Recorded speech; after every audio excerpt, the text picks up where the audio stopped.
সুনামগঞ্জে এই মুহূর্তে সরকারিভাবে ধান সংগ্রহ কার্যক্রম শুরু হয়েছে। আমরা যদি আপনাদেরকে জানানোর চেষ্টা করি, সুনামগঞ্জে এবার সরকারিভাবে 21,349 মেট্রিক টন ধান সংগ্রহ করার কথা, কিন্তু গত 7 দিনে সুনামগঞ্জে মাত্র 138 টন ধান সংগ্রহ হয়েছে। আর সুনামগঞ্জ সদর উপজেলার যেটি গোদাম রয়েছে, সেই গোদামে মাত্র 20 টন, অর্থাৎ একজন যদি কৃষক 3 টন করে দেয়, তাহলে 6 থেকে 7 জন কৃষক তারা ধান দিতে পেরেছেন। জানেন যে এবার ফসল হানিতে ব্যাপক ক্ষয়ক্ষতি হয়েছে সুনামগঞ্জে ধানের।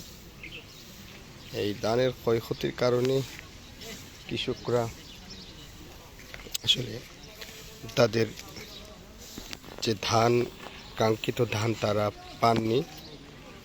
সুনামগঞ্জে কৃষি বিভাগের যে তথ্য, প্রায় 20,000 হেক্টর জমির ধান ক্ষতিগ্রস্ত হয়েছে বা তলিয়ে গেছে, কিন্তু বাস্তবিক অর্থে কৃষকদের কাছ থেকে পাওয়া যে তথ্য, তারা বলছেন যে সুনামগঞ্জে ক্ষতির পরিমাণ কয়েক গুণ। তো সরকার 1440 টাকা দরে, অর্থাৎ কেজি প্রতি 36 টাকা দরে ধান সংগ্রহ করছে, কিন্তু মাঠ পর্যায়ে আসলে ধান কম থাকার কারণে প্রথম দিকে কৃষকরা আসছেন কম, এবং যদি বলি যারা ধান নিয়ে আসছেন তারাও কম সংখ্যক ধান আসলে নিয়ে আসতে পেরেছেন। তো এই যে এবার আশঙ্কা করা হচ্ছে ধান পর্যাপ্ত না থাকার কারণে কৃষকদের আসলে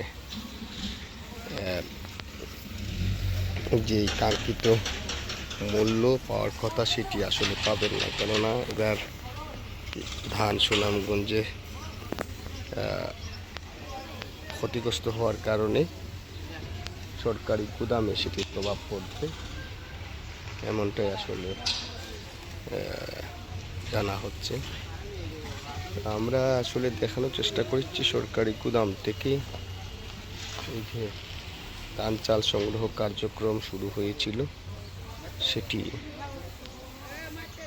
গত 3 তারিখ শুরু হয়েছে, অর্থাৎ 3রা মে, সেটি চলবে 31শে আগস্ট পর্যন্ত। আশঙ্কা করা হচ্ছে এবার যেহেতু ধানের উৎপাদন কম হয়েছে, এই কারণে হয়তো ধান চাল সংগ্রহ, চাল অনেক ক্ষেত্রে পরিপূর্ণ হলেও ধান সংগ্রহ কার্যক্রমটা আসলে ওইভাবে করা যাবে না। আপনাদেরকে দেখাচ্ছি।